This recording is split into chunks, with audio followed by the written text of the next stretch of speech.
In this video, I'm gonna give you tip number 1 on hiring a roofing contractor. Let's go.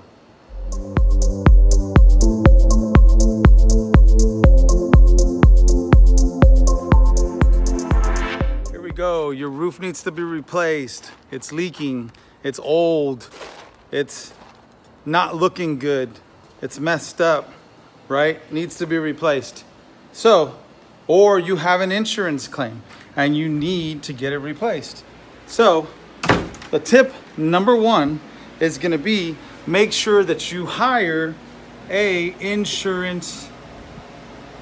contractor that's insured. If your contractor's insured, he's gonna have something similar to this. This is gonna be the insurance document, certificate. It should have all of his information. It's also gonna have a contact name and a number. Make sure that you call them and say, hey, is Texas Family Roofing insured? I wanna hire them, but I wanna make sure that they're insured. And this is what it looks like. So, tip number 1, make sure you're hiring an insured contractor.